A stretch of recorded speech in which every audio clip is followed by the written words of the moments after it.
ಮದುವೆ ಮುಂಜಿ ಸಮಾರಂಭಗಳಲ್ಲಿ ಮಾಡುವಂಥ ಒಂದು ವಿಶೇಷ ಅಡುಗೆ ಅಂದರೆ ಅದು ತರಕಾರಿ ಕೂಟು. ಎಲ್ರಿಗೂ ನಮಸ್ಕಾರ. ಸ್ಮಾರ್ತಾಸ್ ಕಿಚನ್ಗೆ ಸ್ವಾಗತ. ಇವತ್ತಿನ ವಿಡಿಯೋದಲ್ಲಿ ನಾನು ಮಿಶ್ರ ತರಕಾರಿ ಹಾಕಿ ಕೂಟು ಹೇಗೆ ಮಾಡೋದು ತೋರಿಸ್ತೀನಿ. ಇಲ್ಲಿ ನಾನು ಕ್ಯಾರೆಟು, ಬೀನ್ಸು, ಹೀರೆಕಾಯಿ, ಗೆಣಸು, ಕಡಲೆ ಬೀಜ ಹಾಗೂ ಹಸಿ ಬಟಾಣಿನ ಎಲ್ಲ ರೆಡಿ ಮಾಡ್ಕೊಂಡಿದ್ದೀನಿ. ಇಲ್ಲಿ ಬಟಾಣಿ ಇಲ್ಲ ಅಂದರೆ ನೀವು ಅವರೆಕಾಳು ಕಾಲದಲ್ಲಿ ಅವರೆ ಬೇಳೆ ಕೂಡ ಹಾಕೋಬೋದು. ನಂತರ ಒಂದು ಕುಕ್ಕರಲ್ಲಿ ಅರ್ಧ ಕಪ್ಪು ಬೇಳೆನ ಚೆನ್ನಾಗಿ ತೊಳ್ಕೊಂಡು ಅದಕ್ಕೆ ಬೀನ್ಸು, ಕ್ಯಾರೆಟು ಮತ್ತು ಹೇಳಿರೋ ತರಕಾರಿಗಳು, ಕಾಳು ಎಲ್ಲ ಹಾಕಿ ಮುಳುಗೋವಷ್ಟು ನೀರು ಹಾಕಿ ಬೇಯಿಸ್ಕೊತಾ ಇದ್ದೀನಿ. ಇಲ್ಲಿ ಇದೇ ತರಕಾರಿ ಹಾಕೋಬೇಕು ಅಂತೇನಿಲ್ಲ. ಇದಕ್ಕೆ ನೀವು ಸಿಹಿ ಗೆಣಸು ಹಾಕೋಬೋದು ಅಥವಾ ಸುವರ್ಣ ಗೆಡ್ಡೆ ಕೂಡ ಹಾಕೋಬೋದು. ಕೆಲವರು ಸೀಮೆ ಬದನೆಕಾಯಿ ಹಾಕೋತಾರೆ ಅಥವಾ ಸಬ್ಸಿಗೆ ಸೊಪ್ಪು ಇಷ್ಟಪಡೋರು ಸಬ್ಸಿಗೆ ಸೊಪ್ಪು ಕೂಡ ಹಾಕೋಬೋದು. ಇದಕ್ಕೆ ಸ್ವಲ್ಪ ಅರಿಶಿನ ಹಾಗೂ ಎಣ್ಣೆ ಹಾಕಿ 4 ವಿಜಿಲ್ಲು ಕೂಗಿಸ್ಕೊತಾ ಇದ್ದೀನಿ. ಬೇಳೆ ಚೆನ್ನಾಗಿ ಬೆಂದಿರಬೇಕು, ಆವಾಗಲೇ ಮಾತ್ರ ರುಚಿ ಚೆನ್ನಾಗಾಗೋದು.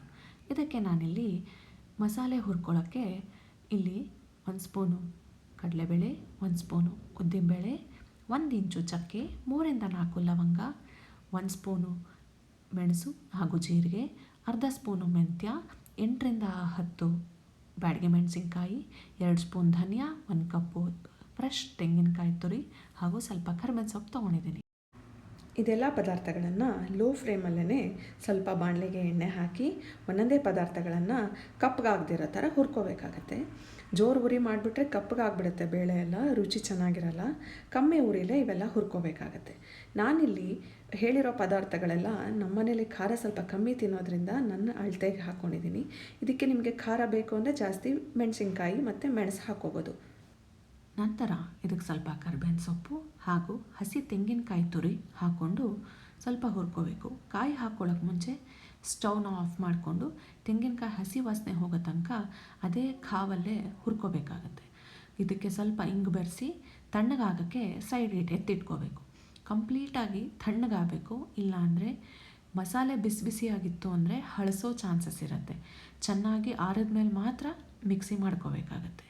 ಇದೆಲ್ಲ ಮಿಕ್ಸಿ ಆಗಿ ಎಲ್ಲ ಆದಮೇಲೆ ಇಲ್ಲಿ ಕುಕ್ಕರ್ ಕೂಲಾಗಿರುತ್ತೆ.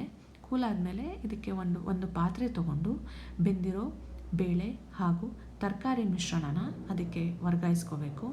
ನಂತರ ಇದಕ್ಕೆ ಮಿಕ್ಸಿ ಮಾಡಿಟ್ಕೊಂಡಿರೋವಂಥ ಮಸಾಲೆ ಪದಾರ್ಥಗಳನ್ನೆಲ್ಲ ಸೇರಿಸಿ ಚೆನ್ನಾಗಿ ತೋಳಿಸ್ಬೇಕಾಗತ್ತೆ.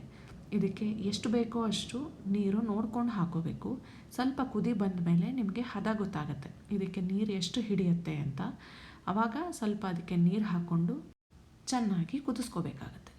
ಚೆನ್ನಾಗಿ ಕುದಿಬೇಕು, ಇಲ್ಲಾಂದರೆ ಬೇಗ ಹಳಸೋ ಚಾನ್ಸಸ್ ಇರುತ್ತೆ. ಇದಕ್ಕೆ ನೀರು ಸ್ವಲ್ಪ ನೋಡ್ಕೊಂಡು ಹಾಕೋಬೇಕು. ಯಾಕೆಂದರೆ ಕಡಲೆಬೇಳೆ ಉದ್ದಿನಬೇಳೆ ಹಾಕೋದ್ರಿಂದ ಕುದೀತಾ ಅದು ಗಟ್ಟಿ ಆಗ್ತಾ ಹೋಗುತ್ತೆ. ನಂತರ ಇದಕ್ಕೆ ಸ್ವಲ್ಪ ಉಪ್ಪು, ಕರಿಬೇವಿನ ಸೊಪ್ಪು, ಸ್ವಲ್ಪ ಹುಣಸೆ ರಸ ಹಾಗೂ ಬೆಲ್ಲನ ಸೇರಿಸಿ ಚೆನ್ನಾಗಿ ಕುದಿಸ್ಕೋಬೇಕು. ನಮ್ಮ ಬ್ರಾಹ್ಮಣ ಅಡುಗೆಯಲ್ಲಿ ಸಾರಾಗಿರಲಿ, ಹುಳಿಯಾಗಿರಲಿ, ಗೊಜ್ಜಾಗಿರಲಿ, ಕೂಟಾಗಿರಲಿ ಬೆಲ್ಲ ಇರಲೇಬೇಕು. ಬೆಲ್ಲ ಇಲ್ದಲೆ ಯಾವ ಅಡುಗೆನೂ ಸಂಪೂರ್ಣ ಆಗಲ್ಲ. ಬೆಲ್ಲ ಹಾಕೋದ್ರಿಂದ ಯಾವುದೇ ಉರಿ ಬರಲ್ಲ. ಯಾವುದೇ ಮಸಾಲೆ ಪದಾರ್ಥ ಮುಂದೆ ಇದ್ರೂ ಬೆಲ್ಲ ಅದನ್ನು ಸಬ್ಸ್ಟಿಟ್ಯೂಟ್ ಮಾಡುತ್ತೆ, ಖಾರನ ಕಮ್ಮಿ ಮಾಡುತ್ತೆ ಹಾಗೂ ರುಚಿಯನ್ನು ಕೊಡುತ್ತೆ.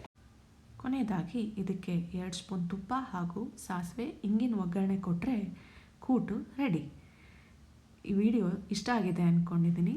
ಇಷ್ಟ ಆಗಿದ್ದರೆ ಖಂಡಿತ ನನ್ನ ಚಾನಲ್ನ ಸಬ್ಸ್ಕ್ರೈಬ್ ಮಾಡಿ, ಲೈಕ್ ಮಾಡಿ, ಶೇರ್ ಮಾಡಿ. Thank you so much.